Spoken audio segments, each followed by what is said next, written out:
Au nom d'Allah, le tout miséricordieux, le très miséricordieux. Louange à Allah, créateur des cieux et de la terre, qui a fait des anges des messagers dotés de 2, 3 ou 4 ailes.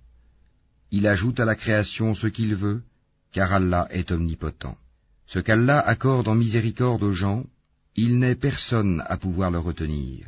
Et ce qu'il retient, il n'est personne à le relâcher après lui. Et c'est lui le puissant, le sage. Ô hommes, rappelez-vous le bienfait d'Allah sur vous. Existe-t-il en dehors d'Allah un créateur qui du ciel et de la terre vous attribue votre subsistance? Point de divinité à part lui.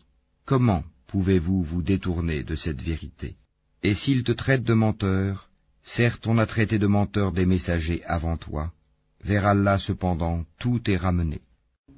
Ô hommes, la promesse d'Allah est vérité. Ne laissez pas la vie présente vous tromper, et que le grand trompeur, Satan, ne vous trompe pas à propos d'Allah. Le diable est pour vous un ennemi. Prenez-le donc pour ennemi. Il ne fait qu'appeler ses partisans pour qu'ils soient des gens de la fournaise. Ceux qui ont mécru auront un dur châtiment, tandis que ceux qui croient et accomplissent les bonnes œuvres auront un pardon et une grosse récompense. Et quoi? Celui à qui on a enjolivé sa mauvaise action au point qu'il la voit belle? Mais Allah égare qui il veut et guide qui il veut. Que ton âme ne se répande donc pas en regret pour eux. Allah est parfaitement savant de ce qu'il fabrique. Et c'est Allah qui envoie les vents, qui soulève un nuage que nous poussons ensuite vers une contrée morte, puis nous redonnons la vie à la terre après sa mort. C'est ainsi que se fera la résurrection. Quiconque veut la puissance, qu'il la cherche auprès d'Allah, car la puissance tout entière est à Allah. Vers lui monte la bonne parole, et il élève haut la bonne action. Et quant à ceux qui complotent de mauvaises actions, ils auront un dur châtiment. Cependant leur stratagème est voué à l'échec. Et Allah vous a créé de terre, puis d'une goutte de sperme. Il vous a ensuite établi en couple.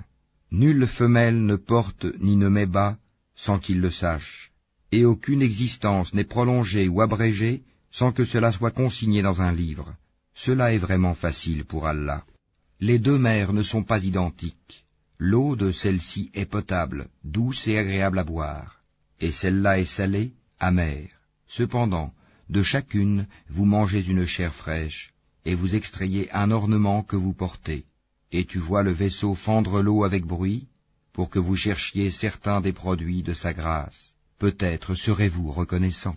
Il fait que la nuit pénètre le jour, et que le jour pénètre la nuit. Et il a soumis le soleil et la lune. Chacun d'eux s'achemine vers un terme fixé. Tel est Allah, votre Seigneur. À lui appartient la royauté, tandis que ceux que vous invoquez en dehors de lui ne sont même pas maîtres de la pellicule d'un noyau de date. Si vous les invoquez, ils n'entendent pas votre invocation, et même s'ils entendaient, ils ne sauraient vous répondre. Et le jour du jugement, ils vont nier votre association. Nul ne peut te donner des nouvelles comme celui qui est parfaitement informé. Ô homme, vous êtes les indigents ayant besoin d'Allah, et c'est Allah, lui, qui se dispense de tout, et il est le digne de louange. S'il voulait, il vous ferait disparaître et ferait surgir une nouvelle création, et cela n'est point difficile pour Allah. Or personne ne portera le fardeau d'autrui, et si une âme surchargée de péché appelle à l'aide, rien de sa charge ne sera supporté par une autre, même si c'est un proche parent. Tu n'avertis en fait que ceux qui craignent leur Seigneur malgré qu'ils ne le voient pas, et qui accomplissent la salate. Et quiconque se purifie, ne se purifie que pour lui-même, et vers Allah est la destination. L'aveugle et celui qui voit ne sont pas semblables, ni les ténèbres et la lumière, ni l'ombre et la chaleur ardente. De même, ne sont pas semblables les vivants et les morts.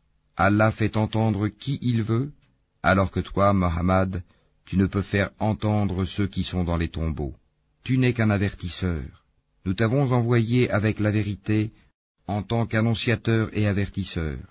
Il n'est pas une nation qui n'ait déjà eu un avertisseur. Et s'ils te traitent de menteur, eh bien ceux d'avant eux avaient traité leurs messagers de menteurs, cependant que leurs messagers leur avaient apporté les preuves, les écrits, et le livre illuminant. Puis j'ai saisi ceux qui ont mécru, et quelle réprobation fut la mienne. N'as-tu pas vu que du ciel Allah fait descendre l'eau, puis nous en faisons sortir des fruits de couleurs différentes, et dans les montagnes il y a des sillons blancs et rouges, de couleurs différentes, et des roches excessivement noires.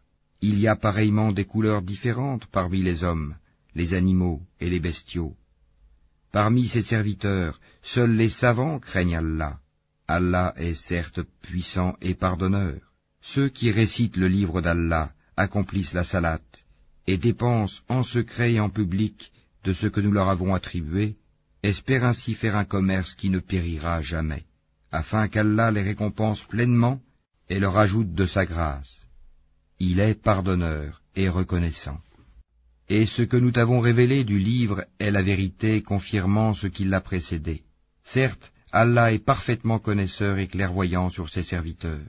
Ensuite, nous fîmes héritiers du livre ceux de nos serviteurs que nous avons choisis. Il en est parmi eux qui font du tort à eux-mêmes, d'autres qui se tiennent sur une voie moyenne, et d'autres avec la permission d'Allah devancent tous les autres par leurs bonnes actions. Telle est la grâce infinie.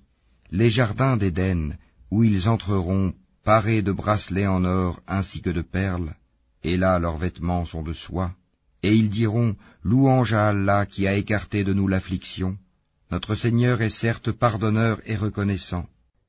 C'est lui qui nous a installés par sa grâce dans la demeure de la stabilité, où nulle fatigue, nulle lassitude ne nous touche. Et ceux qui ont mécru auront le feu de l'enfer. On ne les achève pas pour qu'ils meurent, on ne leur allège rien de ces tourments. C'est ainsi que nous récompensons tout négateur obstiné.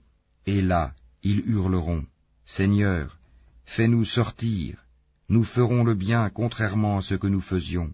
Ne vous avons-nous pas donné une vie assez longue pour que celui qui réfléchit réfléchisse? L'avertisseur cependant vous était venu. Eh bien, goûtez votre punition, car pour les injustes, il n'y a pas de secoureur. Allah connaît l'inconnaissable dans les cieux et la terre, il connaît le contenu des poitrines. C'est lui qui a fait de vous des successeurs sur terre. Quiconque mécroit, sa mécréance retombera sur lui. Leur mécréance n'ajoute aux mécréants qu'opprobre auprès de leur Seigneur. Leur mécréance n'ajoute que perte aux mécréants.